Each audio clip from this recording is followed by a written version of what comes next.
Pour vous raconter une petite histoire. Ça se passe dans une manif. Tous les personnages ont été inventés. Comme mon pote Mickey m'a donné rendez-vous sur Paris, il a oublié de préciser dans une putain de manif. Qu'est-ce que je fous dans une putain de manif? Je suis pas concerné par la société, je suis un putain d'artiste. J'ai rien manifesté depuis le lycée. C'est chez les cours la seule idée qui m'ait fait militer. Et si tu veux la vérité, je trouve les manifs flingués.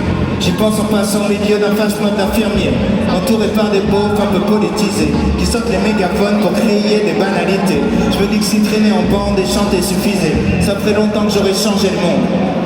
J'arrive pas à capter Mickey qui m'a mis juste un texto qui me dit je suis à République, je suis pas loin du métro.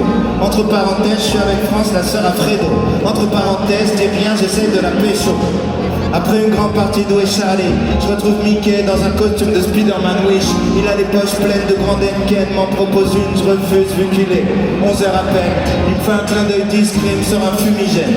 Je sens grisé par la manif et l'atmosphère qui règne. Les CRS, les barricades, les grandes rues parisiennes. Ça l'excite, il a l'impression d'être dans BFM. Je lui dis que je comprends pas pourquoi il regarde cette putain de chaîne, alors qu'il me dit tout le temps qu'il mente et qu'il lui fout de la haine.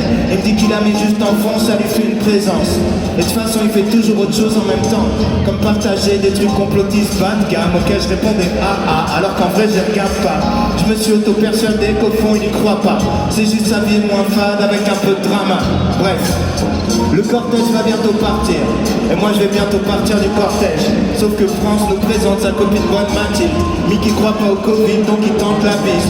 À peine le temps qu'elle esquive, on marche au son des batteries. Ambiance samba au Brésil, par des tuffeurs qu'on pas de rythme. Y a des employés, des profs, je suis dans mes fêtes de famille. Ça crie des sonnants, nulle sur des ministres ou je sais pas qui. Je suis dans la manif. Je suis dans la manif.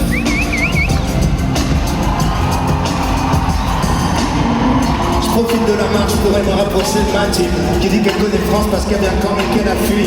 Moitié blogueuse mode, moitié journaliste. On pile le genre de meuf qui m'énerve et qui m'attire, car il va se donner un style manifestante avec un petit twist catin. Si je vais la décrire, 2021. Elle dit que si sa carrière va bien, il se verrait bien chez Quotidien. Pour l'instant c'est pure people qu'a sur son quotidien. Je sais pas si c'est l'ambiance manif qui fait ça, mais Mathilde et moi on s'embarque très vite dans un grand débat qui mélange gender, fluide, ouïghour et vegan. Donc on drop pas mal de sujets qu'en fait je connais pas, qui a mes trucs sur le bout des doigts. Non seulement j'ai pas d'argument, mais elle est plus intelligente que moi. Je me sens agressé, j'y mets de la mauvaise foi, je dis des trucs un peu réels, qu'elle m'ignore et fait des snaps. De toute façon j'ai une meuf, de toute façon j'ai rien à foutre là. Je vais voir Mickey, lui dire que je me bats, et lui dire que je suis un bâtard, parce qu'on peut jamais se voir, me propose une bière, 13h, j'accepte de boire. 15 minutes plus tard, je commence à kiffer. Ce qui est cool avec Mickey, c'est qu'il sera toujours Mickey.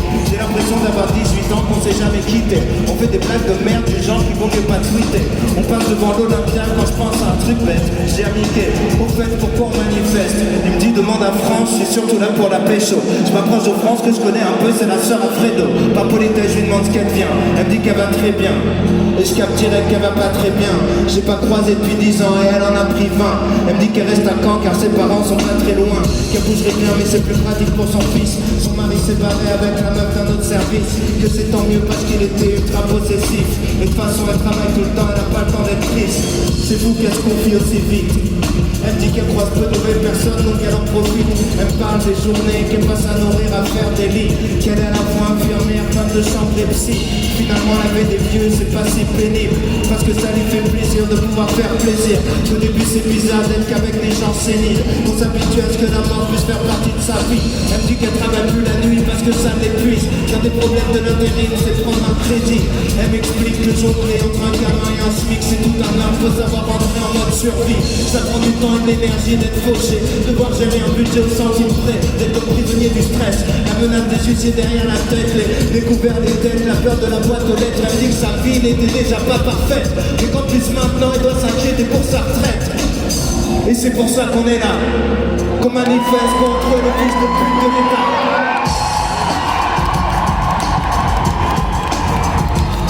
Je suis dans la manif. Wow!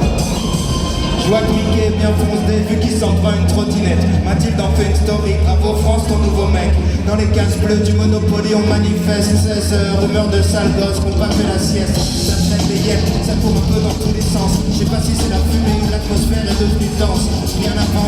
faire patience. Les uns se remplacent les chances en rapport avec la traite à France. Évidemment, il n'y a plus de respect des gestes barrières.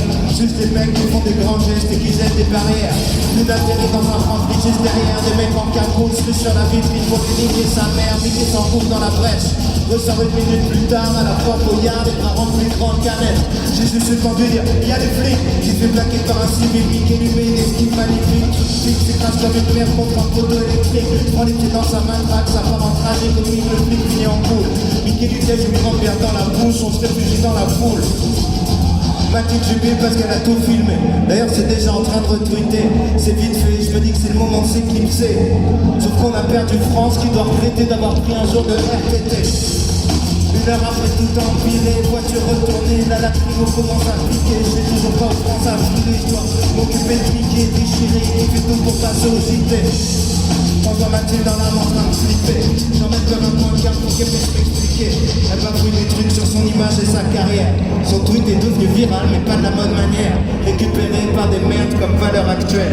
Donc le contraire de Mathilde et ses valeurs à elle. En fait, comme Mickey est un peu métissé, on utilise le tweet, j'en ai méfié des mecs de cité. Où il a jamais mis les pieds, je dois préciser. On dit que c'est ce que la journaliste a voulu dénoncer. C'est sur la fin de la vidéo où elle a pas eu de chance. Parce qu'on y voit deux petites planches, dont une qui dit merci France. C'est devenu un hashtag raciste, merci France. Et en fait je trouve ça un peu marrant. Je reçois un coup sur la hanche, un coup sur la jambe, je passe à 200 chambres dans celui de la vidéo d'avant. Mickey m'attrape par le bras et je roule comme maintenant, je pars en cours en boitant, fait 3 mètres, il roule en plafond, je me roule en même temps. Vois Mickey son fumigène face au flic de la vidéo d'avant, qui sort son flashball, ça me fait un coup espace-temps. Je vois le visage du flic formé par la haine. Je pense qu'il pense au même où Spider-Man le balaye comme une merde. Il doit se dire qu'il bosse pour la France, pas pour se faire humilier par elle. Je me dis que la canette dans la tête c'était peut-être pas la peine.